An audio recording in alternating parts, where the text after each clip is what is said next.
This is a pretty good start for I am for a this black recorder, person right? with no knowledge of myself, so I yeah. Now that makes you one of the 85ers that Jay It's me, an Electronica 85er. was talking about and shit. Yeah, the dumb, deaf, and blind. Hey, but welcome back, man. Secret House Against the World. You guys recognize me and Jet. Elspade went back to the United States for a couple months, but he'll be back again soon, and maybe he'll even clock in for some like video type of phone call recordings, or maybe even make a response video to one of ours. We'll see how it goes. Today we like, subscribe, hit the bell for notifications, Leave a comment, these all type that of things. stuff, Yeah, thank you. Today we're going to talk about an artist named Wakai. I think that's how you pronounce it. Yeah. Sure. I imagine some people scream, some people talk. It is a 16-song album, 45 minutes, approximately 45 minutes, and it dropped on July 26th. Wakai is a Baton Rouge MC producer artist, and that's about all I know about him. What? At this point. But I did read a little bit about something, and I've got a spiel here that I might as well read off since we don't know anything about this guy. At 21 years old, Wakai is a DIY aficionado and has a natural talent for creating makeshift studios, recording anytime, anywhere. Due to his Baton Rouge upbringing, Wakai has always wanted to nurture a new sound from the city that didn't sound like any of his mainstream predecessors. He seeks to combine verbose southern rap with an ambiance and groove of neo soul R&B. Strongly preferring working with trained musicians and live bands has helped him stand out with sound and stage presence. He released an album, his first full length, back in 2022 called To a Dark Boy. So this is his sophomore release, and it seems to be getting some recognition from some of the larger music outlets like your Stereo Gums, Pitchfork, Fader, those type of outlets. So what we do whenever we get into an artist that we're not familiar with or that we haven't reviewed before on the channel, we talk about how we know this person. And I think I speak for both of us when I'm saying this is like the first time we got into it, right? Yep. I came across his music because there's a Fly Anakin feature on this album, and Spotify will often suggest release radar tracks to you with it, and I was like, all right, let's check this out. I don't know who Wakai is, but you know, I rock with Fly Anakin, I'm a fan. And then I saw that it was from a new album by this guy Wakai, and that's why we're here today. What? So let's get into it, Jet. What do you think? It's good. It's fucking really good, right? It's real good. It's fucking good. Surprisingly good. Yeah, I was surprised, but also now in retrospect, I see it. When you said that he was from Baton Rouge, Louisiana, this was not my... and obviously we've reviewed plenty of Southern MCs who don't sound like the stereotypical Southern MC. And I do see it now, like in retrospect, the certain moods and atmospheres that the album puts across do evoke that very sort of Southern style. But at the same time, like, it's very brain feeder-ish. It's there's some Flying Lotus, some Thundercat going on here, and there's also a variety of styles. Even though the album does kind of have a very consistent tone and sound, like from beginning to end.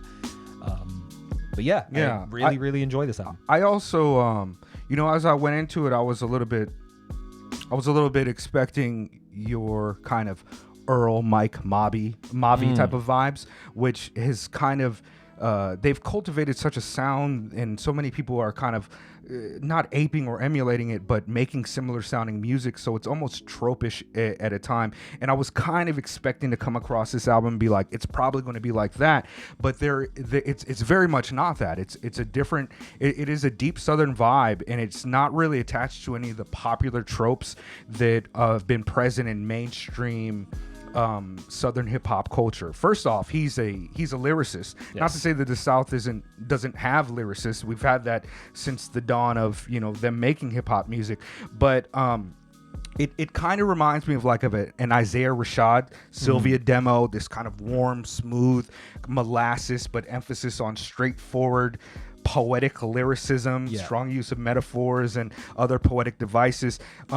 he's rapping some real shit, but it's also just different. The production on the album, it has a lot of live instrumentation or musical stems, which kind of reminds me of the early days of Outkast with Organized Noise, you know, Rico Wade, Sleepy Brown, and Ray Murray. It maintains this kind of smooth vibe that is very hip hop, but it also kind of rises above your sample flip kind of rap on rap type of things. His lyrical approach is great too. Great use of cadences, and it's just really dope. And I'm totally with you that there is like a Dungeon Family, like Goody Mob, like Pink Sifu-esque.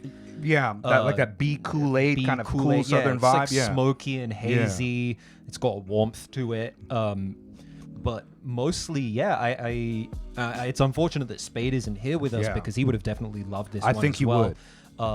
Just because the musicianship and the sort of sonic quality of it, like the way that it sounds, the textures at play, really, really wonderful from start to finish. The album really sounds good to listen to.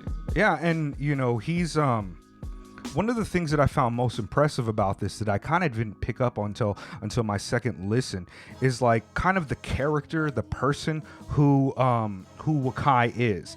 One of the qualities I love about this music is that there's like, he's a young cat, right? He's like in his 20s, which is not necessarily young. We can expect a 20-year-old person to have, you know, maturity and be very have restraint and be very conscious of what he says. But what this album kind of lacks that so many other artists in hip hop kind of always play into is he doesn't have a lot of the more antisocial. And this is kind of from the tropes of Mega, like the antisocial lens of misogyny, having ops, shooting people. He comes from it as like, of course, this is where I live and these are the things that happen. But he doesn't ever really lay into those things as like horror stories or things that he's experienced. Like I don't recall any lines on here about him talking about shooting anybody. No. He might talk about somebody else having that experience in his proximity, but he doesn't talk about slanging dope on this shit. He doesn't talk about women in a kind of more misogynistic leaning fashion. He might say bitches, he might, but you know, it's not ever that like, it doesn't have the qualities of somebody who is like deeply misogynistic, right? It's a more inward looking project.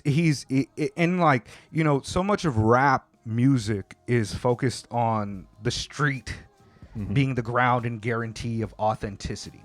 And the kind of opposite of that, people might say, is like the conscious rap, which is a poor and false dichotomy. First off, conscious rap, if you hear negative tropes on both sides or whatever.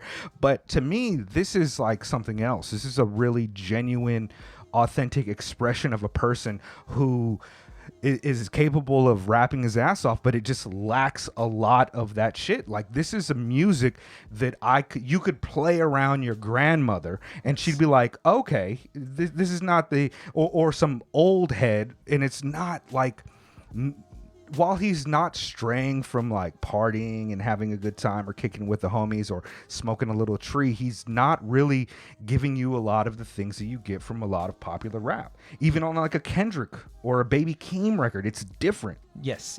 Although I do think the Kendrick influence is present on this record, of course. Almost every rapper has been influenced by Kendrick. Of course, because, you know, this guy would have been like preteen when Good Kid came out. Or certainly when Section 80 came out. Yeah, I was actually wondering, you know, with the name Wakai, like, as our listeners might know, we're based out in Tokyo.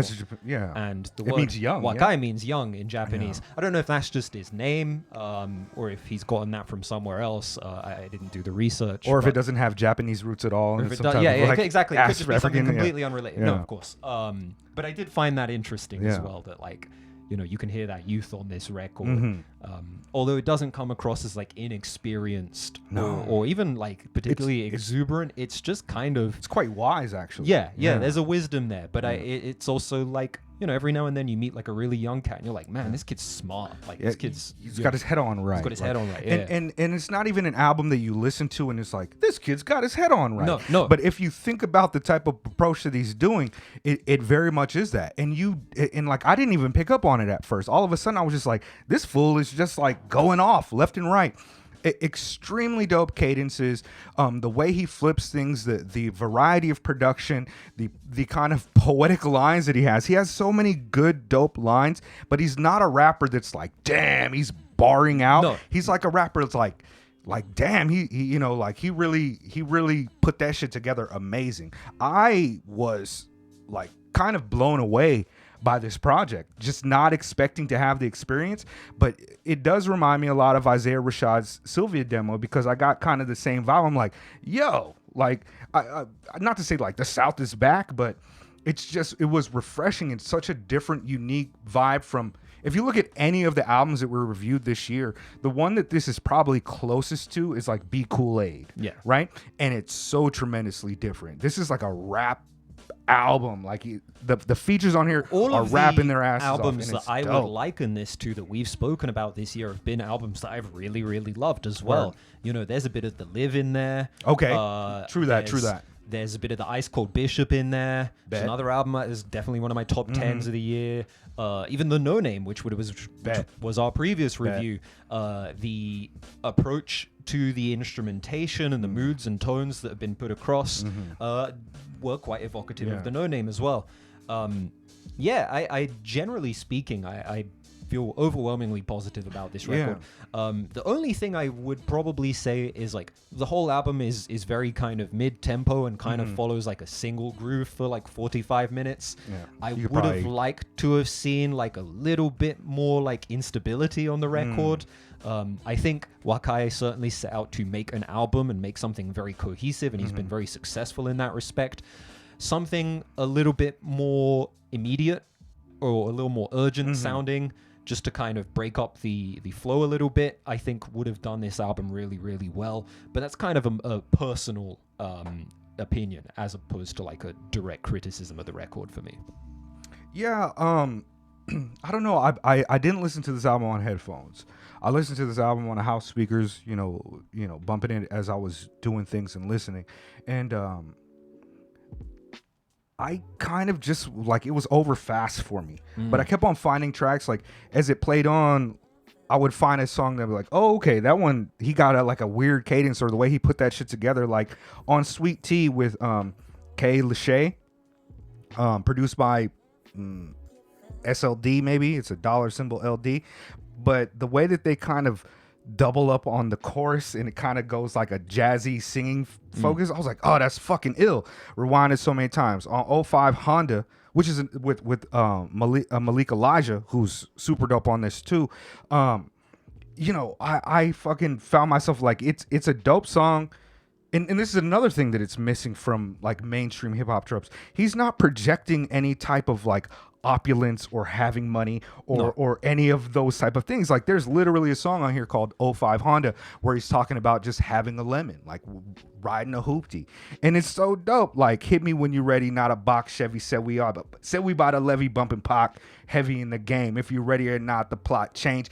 And he has all these really sing-song, like his voice is pretty good for singing as well. He has a lot of these sing-song approaches, not necessarily that he does it as a full verse, but it breaks up a bridge or it becomes a chorus, and or it'll be a 2-bar, 4-bar stretch that kind of just breaks up his flow a little bit and adds something to the musicality of the songs. Yes. So much of this is dope. I'm noticing in my notes as I copy and pasted them from my other phone that I accidentally cut out a lot of shit, but Diary of a Mad Black Man with Fly Anakin and Marco Plus, who I'm not familiar with, he's super dope on that. Anakin, I mean, what do you expect? He's never rapped a bad verse in his life. Card Decline, I wish I had the notes for that because I've cut off the first two lines of it, like the first bar, but it's incredible. Like I won't say that some of these songs, like the titles kind of are referring to things that he's kind of talking about, right? They're not just like innocuous titles that don't mean anything or just sound cool. But I haven't really pinpointed like what exactly is he trying to say on like some of these broader tracks. thesis of the album. Yeah, like how that comes through. Card Decline is kind of like your maybe it's about like your credit in life as the good things that you're doing. Like how is that working with you and your relationship with God, or the way that the world is laying out for you. And oppression on the rise, aggression stains your eyes. Your mama on your line when that debit card declines, saying give it time, let the universe align. It's like if you could just listen to this and vibe out and not really think about it, smoke a little blunt to it or just chill. But if you start to try to pick apart what he's saying, it's really poetic, and he's got things to say. Nature Sings, kind of talking about like maybe perhaps generational trauma. He talks about stolen land and moving past it. Speak it in the form of soliloquy. God forbid if they don't understand calligraphy. He's really, really fucking dope. I am immediately a fan of this kid, of this person, of this man. Likewise. Yeah. I'm just thoroughly impressed that like it is absent a lot of those tropes. Yeah, I mean, I guess maybe because I don't have the same degree of context surrounding Southern rap as like a non-American hip hop fan, but I guess like given the type of hip hop that has been emergent over the last couple of years, especially some of the stuff we talk about on here, this almost feels like a companion or like a flip side of like the Nakel Smith album we reviewed. Okay. Whereas that album is very bright and joyful and exuberant and celebratory, but also deals with a lot of similar subject matter and themes as this album. You have these, these sort of generational themes that show up on a few tracks, these sense of gratitude towards like the generations that came before, and also just like an exploration of and occasionally a rejection of some of the generational trauma and the issues that are confronted, being like a young black person. And I really do appreciate how this album manages to do that, even if I haven't like directly picked out on every individual theme that every single track is putting out, or if there is a broader theme to the whole record that's worth picking up on. That title, Some People Scream, Some People Talk, is very evocative. Like, I'm not exactly sure what he's talking about in relation to the rest of the album yet. Maybe even the album cover it's saying something. Yes, there's something. Yeah, it's thoughtful. It's interesting. Yeah. Favorite tracks on this album? For me, I'm probably gonna go with Sweet Tea, 05 Honda, Diary of a Mad Black Man, and then if I could just put one more on there, I'll probably say Card Declines or Nature Sings. I like a lot of these songs. Likewise, I would probably go with Sweet Tea, Diary of a Mad Black Man, and I'm going to go with Sativa Hawkins because I normally don't like weed tracks. That's like, it's almost like not a weed track and shit. But it's like, almost it's not like, a weed. Exactly. Yeah. Well, something this album does do very well, but doesn't get too lost in, or I don't even use lost in because I don't mean this in a negative way, but doesn't get overly consumed with, like, for example, the Be Kool-Aid does. Yeah. Is the kind of hazy psychedelic element. I think this album is a very focused and very soulful record. It's very neo-soul in places. Word. It sounds like something, even though I've made a lot of comparisons to like old Outkast and shit, it doesn't sound like Outkast. No. The musicality is one thing I would say is a lineage from that, like that organized noise approach. But it sounds like I don't really know something that sounds Hawkins like it. joint also does like indulge in that haziness and that psychedelic element that you see. Yeah. This album is mad vibey. Yeah. It's yeah. This woman well, love life itself, but not as much as when her lover yells, ducking for cover. I be visiting, wishing that she could see herself reflection. He's extremely competent as an MC and really approaches all of these beats in a different way, and it, you know what I mean, like Peep that, and then Peep like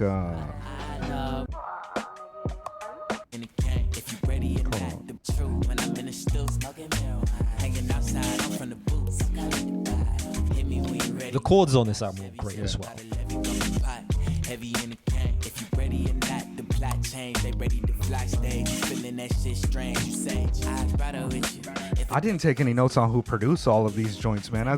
I'm sorry, that's a disservice to y'all because it really is one of the greater, like without the production, I'm not sure. I mean, it wouldn't be the same at all. Like the production is really, the musicality and just really good.